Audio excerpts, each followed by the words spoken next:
चारकोप विधानसभा में कांग्रेस की वरिष्ठ नेता सुप्रिया सिनेत्र ने कांग्रेस महाविकास अघाड़ी की उम्मीदवार यशवंत सिंह के चुनावी कार्यालय के उद्घाटन के बाद स्थानीय विधायक पर कई गंभीर आरोप लगाए हैं।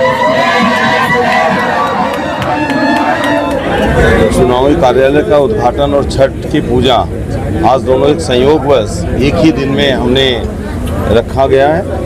चारकोप की जनता के बीच में नॉमिनेशन भरने के बाद मैं लगातार जनता के संपर्क अभियान में हूँ। सुबह और शाम दो टाइम पे हम लोग लगातार जनसंपर्क कर रहे हैं, लोगों से उनकी समस्याएं समझ रहे हैं और जनता यहाँ पर परेशान हो गई है। अब यहाँ के पूर्व विधायक से अब पूछ रही है कि यहाँ पर रीडेवलपमेंट का काम क्यों नहीं हुआ। उनसे पूछा जा रहा है कि यहाँ पर colleges, medical colleges, schools, engineering colleges और ये सब क्यों नहीं लाए गए। उसी के साथ में जनता उनसे सवाल करने लगी है कि जब आपने 15 साल में ये सब काम नहीं किया है तो फिर आगे चल के हम आपको अब आपका बहिष्कार करते हैं और नया हमारे बीच में नया आमदार हम चुनकर लाने वाले हैं। ये जो एसआरए का मुद्दा है उसमें बिल्डरों के साथ में साठगांठ करना, दलाली का काम करना और जिन बिल्डरों के साथ उनके टाइप्स हैं उनको ही बिल्डिंग बनाने देना और बाकी के लोगों को 15-15 वर्षों से आप जाके देखिए यहाँ पर जनता 15-15 वर्षों से उनको न तो घर मिला है न तो उनको भाड़ा मिला है। बहुत बड़ी चुनौती है। चारकोप विधानसभा का जो दोहन किया गया है उससे पूरी की पूरी जनता त्रस्त हो चुकी है। उसी के साथ में यहाँ पे इंडस्ट्रियल एस्टेट अपने आप में यहाँ पर हब है। इंडस्ट्रियल एस्टेट में 350 यूनिट्स हैं। 350 यूनिट्स को बंद करके लगभग 1 लाख करोड़ से ज़्यादा का टर्नओवर है यहाँ पर, उसको बंद करके ये अडानी को देने के चक्कर में लगे हैं। इन्होंने एयरपोर्ट बेच दिया अडानी को, इन्होंने ट्रेनें बेच दी, बाकी के इंस्टीट्यूशंस बेच दिए और अब चारकोप में अभी चले हैं बेचने यहाँ के इंडस्ट्रियल एस्टेट को। ये इंडस्ट्रियल एस्टेट बंद होने के बाद में यहाँ पर जो 22,500 जो लोग यहाँ पर लोकल जो काम कर रहे हैं आखिर वो कहाँ जाएंगे। तो पब्लिक अब जानती है और अब जान चुकी है। इस बार परिवर्तन होगा और आपके बीच में 23 नवंबर को जो रिजल्ट आएगा महाविकास अघाड़ी की गवर्नमेंट बनेगी और उस गवर्नमेंट के फॉर्मेशन में आप देखिएगा बहुत सारे अमेंडमेंट की ज़रूरत है, क्योंकि इन्होंने जिस दिन आचार संहिता लगनी थी उसके एक दिन पहले ही इन्होंने इस जीआर को भी एक दिन पहले ही लाया गया है कि इंडस्ट्रियल एस्टेट को हम पूरी तरह से नस्तानाबूद कर देंगे। इनकी मानसिकता ही खराब है। ये पेशेवर चोर हैं, इन्होंने चिन्ह को चुरा लिया। ये केवल और केवल दलालगिरी कर सकते हैं, दूसरा कोई काम नहीं कर सकते।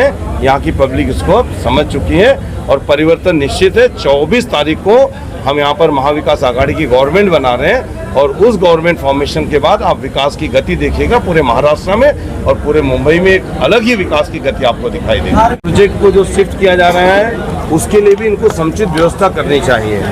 अगर आपको पता होगा तो महाराष्ट्र में मुंबई हाई कोर्ट ने 2034 के डीपी प्लान में क्लियर कट उसने स्टे दिया हुआ था कि जब तक आप इंफ्रास्ट्रक्चर डेवलप नहीं करते हो, जब तक आप गटर नाली और बाकी की व्यवस्थाएं नहीं करते, तब तक आप ग्रीन जोन में आप कोई भी डेवलपमेंट का काम नहीं कर सकते हो। कौन से बेसिस पे इन्होंने धारावी की जो जनता है उसको कौन से बेसिस पे आप यहाँ पे शिफ्ट करेंगे। पहले आप डेवलपमेंट का काम करिए, बाकी की इंफ्रास्ट्रक्चर को तैयार करिए, उसके बाद आप सोचिए उसके बारे में। और दूसरी बात, धारावी पैटर्न पे ही अगर धारावी में 450 स्क्वायर फीट कारपेट एरिया दिया जा सकता है तो यहाँ पर हमारी नेता बैठी हैं। मैं आपसे भी मांग करता हूँ और मैं ये वादा मैं चाहता हूँ कि आगे आने वाले समय में अगर धारावी में हम 450 स्क्वायर फीट अगर कारपेट एरिया दे सकते हैं तो यहाँ पे भी जो स्लम में लोग रहते हैं उनको 305 स्क्वायर फीट दिया जा रहा है। मैं विश्वास आपको दिलाना चाहता हूँ कि महाविकास की गवर्नमेंट आने के बाद चारकोप विधानसभा के साथ साथ में पूरे मुंबई में जो 450 स्क्वायर फीट धारावी में दिया जा रहा है वही 450 स्क्वायर फीट कारपेट के एरिया की हम मांग यहाँ पे भी लाएंगे और मुझे विश्वास है कि महाविकास अघाड़ी की गवर्नमेंट इसको करेगी। दूसरा, जो ये झूठ फैलाने का काम करते हैं, इन्होंने कहा कि लाड़की बहन योजना पे हमारा विरोध है। कोई विरोध नहीं है। आपने कल देख लिया हमारे वचननामे में हमने महालक्ष्मी योजना के तहत 3,000 रुपये हर महीने उनके अकाउंट में क्रेडिट करने वाले हैं। सबसे बड़ा घोटाला अगर आपको दिखाई देगा तो इनकी लाड़की बहन योजना में आपको देखने को मिलेगा। इसके साथ साथ में महाविकास अघाड़ी की गवर्नमेंट ने 4,000 रुपये जो हमारे यूथ हैं जो एडुकेटेड हैं, पोस्ट ग्रेजुएट हैं, ग्रेजुएट हैं, उनके अकाउंट में क्रेडिट किया जाएगा। साथ साथ में 25,000 रुपये का कवर, अगर आप या हम अगर 25,000 का आज कवर लेने जाते हैं, 25 लाख का अगर हम कवर लेने जाते हैं, इंश्योरेंस लेने जाते हैं, हेल्थ इंश्योरेंस, तो 50,000 से ज़्यादा आपको उसके ये प्रीमियम भरने होते हैं। लेकिन हमारी गवर्नमेंट उसको फ्री करने जा रही है। बहुत सारी योजनाएं हम लेके आ रहे हैं।